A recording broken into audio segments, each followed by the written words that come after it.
러시아의 작가 표도르 도스토옙스키는 1864년 출판한 그의 책에서 지하 생활자의 숙이라는 책이 있는데 그 책에서 이런 말을 합니다.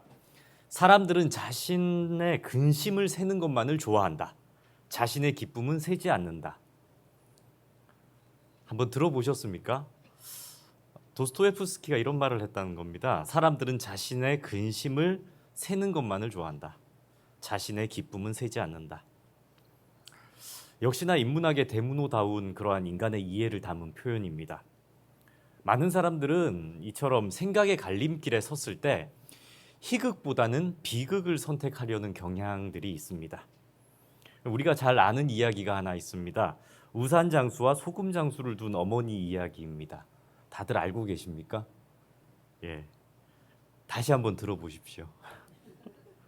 옛날 옛적 소금장수를 하는 아들을 둔, 그리고 또 다른 아들은 우산장수를 하는 아들을 둔 어머니가 살았습니다. 두 아들이 서로 다른 직업을 가지고 있는 거죠. 그런데 이 어머니는 날이 맑으면 우산이 팔리지 않을 테니까 우산장수를 하는 그 아들을 걱정하고, 또 비가 오는 날이면 소금 팔기가 어려울 테니까 소금장수인 아들을 걱정하느라 하루도 편할 날이 없었습니다. 비가 오면 비가 오는 대로, 맑으면 맑은 대로 늘 걱정하는 어머니였습니다. 그런데 어느 날 이 어머니에게 지혜자가 찾아옵니다. 그 어머니의 걱정을 들은 그 지혜자가 이렇게 답을 해주죠. 아니, 날이 맑으면 소금 장사가 잘 되니까 좋을 테고 비가 오면 우산 장사가 잘 되어 좋지 않겠냐는 그런 대답이었습니다. 이 말을 들은 뒤로는 그 어머니의 매일매일이 이제 다시 즐거워졌다는 얘기입니다. 다들 뭐 잘 아시는 얘기이죠. 삶을 어떻게 바라보는가에 따라서 우리의 마음은 감사로 살아갈 수도 있고, 또 어떻게 삶을 바라보는가에 따라서 우리는 늘 염려와 불평과 걱정으로 살아갈 수도 있습니다. 지금 여기 계신 성도님들은 삶을 어떻게 해석하고 바라보고 계십니까? 성도님들은 기쁜 일이 많으십니까? 슬픈 일이 많으십니까? 어떠세요? 표정은 다들 기쁜 일이 많아 보이십니다. 맞습니다.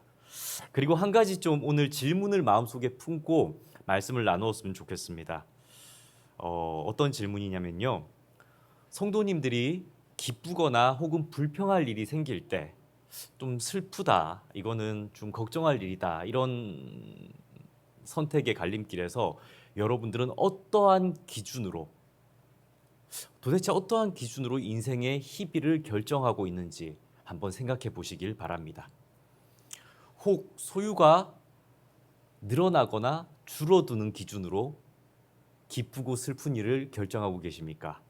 아니면 사람들의 평판으로 인해서 내가 이렇게 평판이 좋아지는 일 혹은 평판이 나빠지는 일로 여러분들은 기쁘거나 슬퍼하십니까?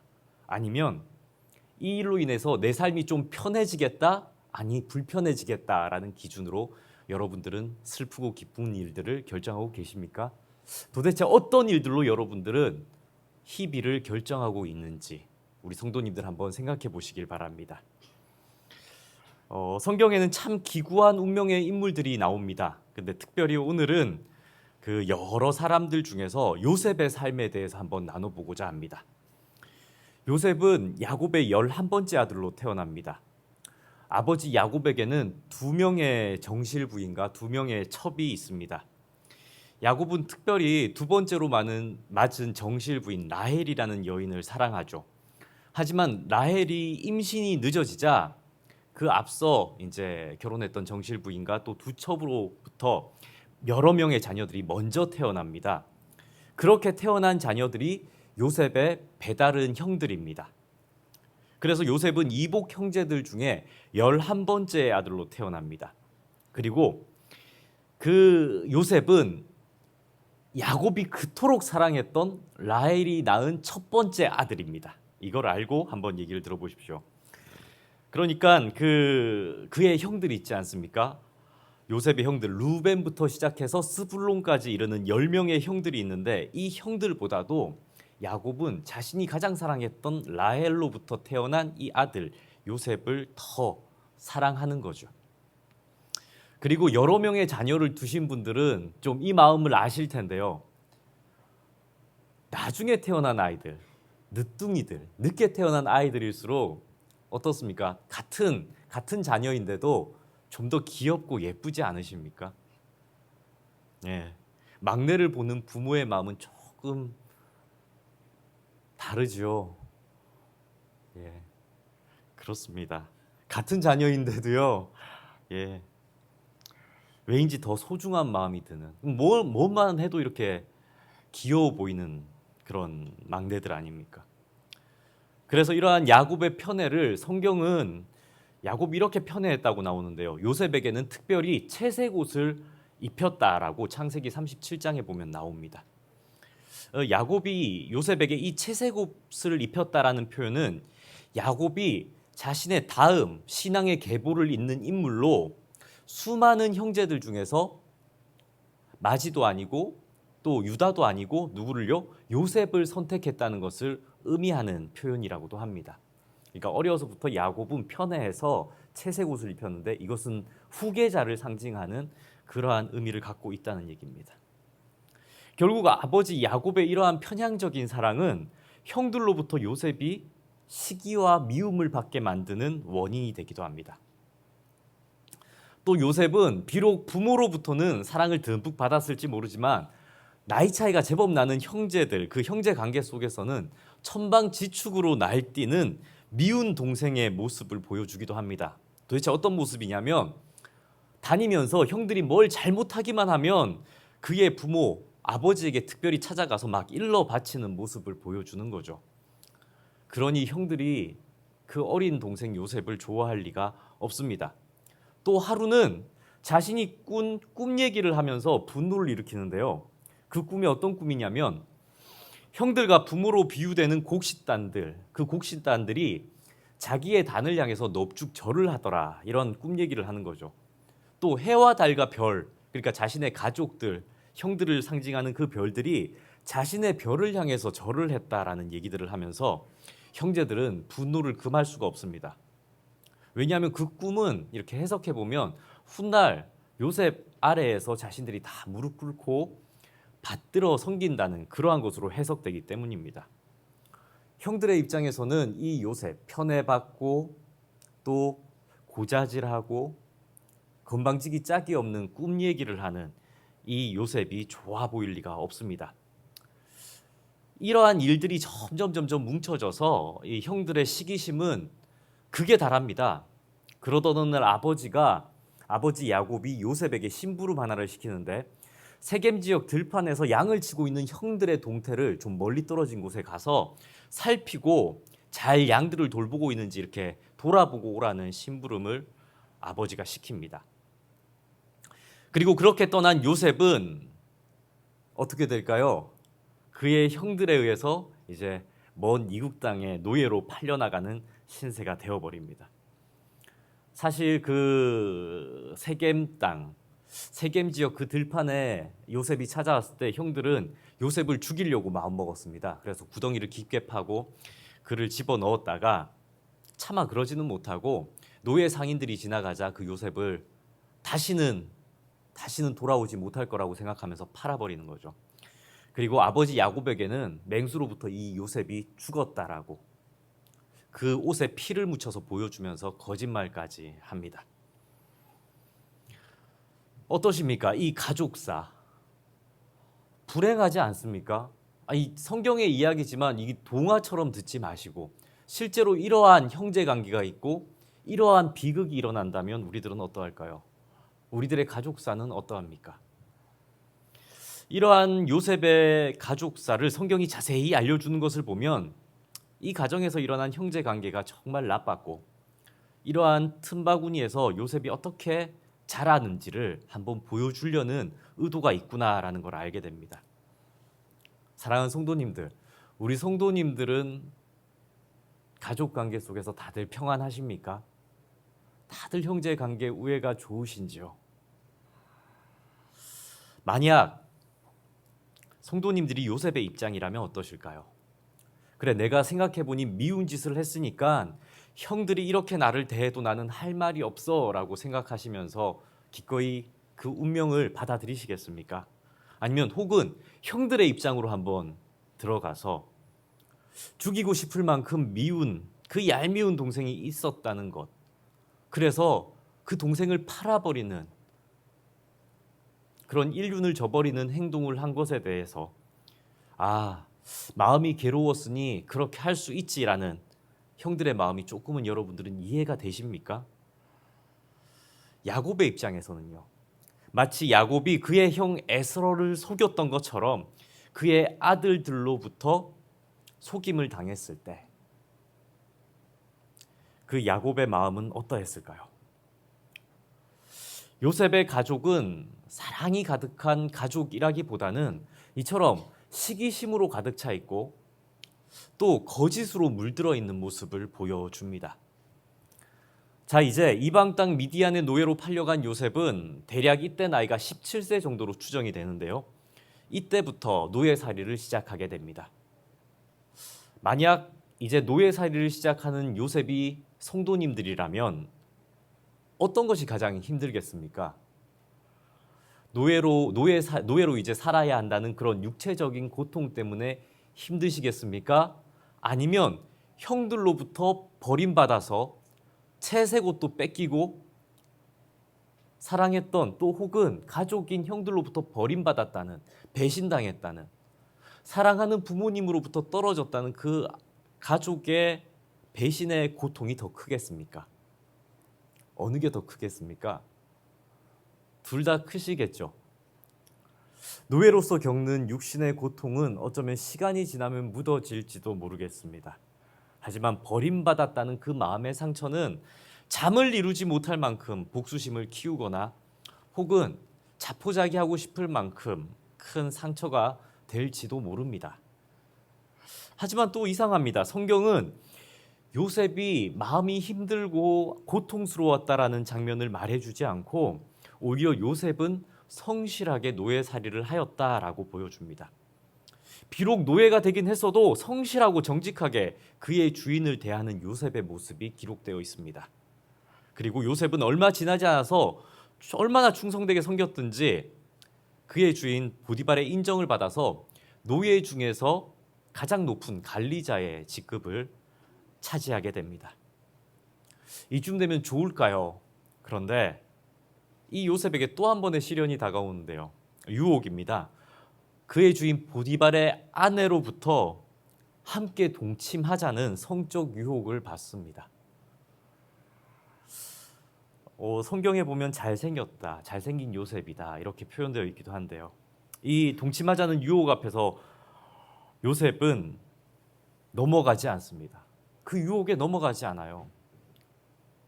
아무도 모를 텐데 요셉은 여전히 신실하게 뭔가 자기 관리를 하고 있는 모습이 보여집니다. 요셉이 흔들리지 않는 어떠한 기준으로 살아가고 있구나. 누가 보든 보지 않든 그의 상황이 사랑받는 아들의 입장이든 혹은 노예가 되었든 뭔가 어떠한 기준이 이 요셉을 붙들고 있구나라는 것을 보여주는 대목이 바로 이 장면이기도 합니다.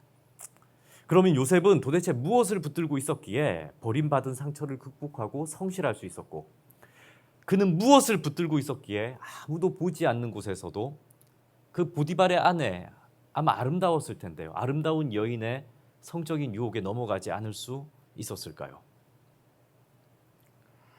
그런데 그것을 성경은 말해주지 않고 또 요셉의 불행한 처지를 보여줍니다. 성실함과 정직함에도 불구하고 요셉은 끝내 보디발 아내의 모함으로 인해서 감옥에 갇히는 신세로 전락합니다. 자신을 겁탈하려 했다는 부인의 말을 듣고 그의 주인 보디발이 어떠한 조사도 하지 않은 채 감옥에 가둬버리는 겁니다. 요셉으로서는 두 번째 버림받음이 바로 이 사건이죠. 그런데 이 감옥에 대해서 성경이 얘기하는데 좀 생각해보면 요셉이 더 억울할 수 있겠구나라는 생각이 듭니다. 왜냐하면 요셉이 갇히는 감옥이 일반적으로 성범죄자들이 가는 하위, 그러니까 악질적인 범죄자들이 가는 감옥이 아니라 당시 왕의 친위 대장이었던 보디발이 관리하던 왕의 제수들의 감옥이었다는 점입니다. 어쩌면 보디발은, 그러니까 그 주인 보디발은 그의 아내가 얘기하는 그 음모 있지 않습니까? 그 음모가 요셉이 무고함을 알고 있음에도 그냥 부인의 음모를 밝히려 하기보다는 그냥 아무 조사도 하기 싫어서 성실한 그의 노예 요셉을 감옥으로 보내버린 것이다라고 해석되어지기 때문입니다. 그냥 자신이 관리하는 감옥에 요셉을 보내버림으로써 귀찮은 사건 하나를 이렇게 보내버리는, 정말 하찮게 여김을 당했다라는 것을 보여주는, 노예로서 성실하게 했어도 하찮은 존재였다라는 것을 보여주는 그 부분이 바로 이 부분이기도 합니다. 요셉은 모를까요? 알겠죠. 억울하게 또 옥에 갇힙니다. 하지만 이 요셉은 감옥에서도 성실합니다. 간수들로부터 그 성실함이 인정받는 모습이 성경에서 또 나타나고, 그리고 여기서 드디어 성경은 이 요셉이 어떻게 그렇게 신실하고 성실한지에 대한 이유를 알려줍니다. 창세기 39장 20절과 21절의 말씀인데 우리 함께 읽도록 하겠습니다. 이에 요셉의 주인이 그를 잡아 옥에 가두니 그 그 옥은 옥은 왕의 제수를 가두는 가두는 곳이었더라. 요셉이 요셉이 옥에 옥에 갇혔으나 갇혔으나 여호와께서 요셉과 함께 하시고 그에게 그에게 인자를 인자를 더하사 더하사 간수장에게 은혜를 받게 하시매. 아멘. 여호와께서 요셉과 함께 하시고라는 구절이 요셉이 가진 신실함, 그 성실함의 이유였습니다. 요셉이 형제들로부터 버림받아 노예가 되었어도 또 여인으로부터 동침의 제안을 받아서도 흔들리지 않은 것, 보디발로부터 버림받아서 하찮게 여김받아서 버림받았어도, 그래서 감옥에 갇혔어도 흔들리지 않을 수 있었던 이유가 바로 여호와 하나님 때문이라고 보여주는 것이죠. 근데 이 성경 구절, 여호와께서 요셉과 함께 하시고라는 이 구절은 요셉이 하나님을 붙잡았던 것인지 아니면 하나님이 요셉을 붙잡았던 것인지는 정확한 그 표현을 알 수는 없습니다. 여호와께서 요셉을 붙잡았는지 아니면 요셉이 여호와를 붙잡았는지는요. 하지만 분명한 것 하나는 요셉은 하나님이라는 기준으로 자신의 상황들을 해석하고 있었다는 것입니다. 하나님이 나와 함께 하시는가 아닌가. 결국 요셉은 그 감옥에서 만난 바로 왕의 신하의 꿈을 해몽하는 지혜를 또 보여줍니다. 물론 그 지혜를 주신 분 역시 하나님이십니다. 그 일로 그 신하가 이제 풀려나게 되고요. 그 신하가 풀려난 신하가 바로의 측근이었는데 바로의 꿈을 해석할 일이 생기자 그 신하가 자신의 꿈을 해석해줬던 요셉을 기억하고 그 감옥에 있는 요셉을 풀어줘서 바로의 꿈을 해석할 기회를 줍니다. 그때 하나님께서 바로의 꿈을 해석할 지혜를 이 요셉에게 주시고 요셉은 바로 왕의 꿈을 해석함으로 바로 왕의 총애를 받아 드디어 마침내 애굽의 총리가 되는 것이 이 요셉의 이야기입니다. 이제 총리가 된 요셉의 나이가 그때 나이 30살입니다. 17살 때 형제들로부터 버림받아서 노예살이와 감옥살이로 13년을 보냈다는 이야기. 13년을 이를 갈며 살아야 하는 상황임에도 요셉은 그 모든 시간들을 견뎠고 이제 애굽의 총리로 지내면서 8년이라는 시간이 더 흘러갑니다. 이러한 시간은 동일하게 요셉의 형들에게도 찾아옵니다.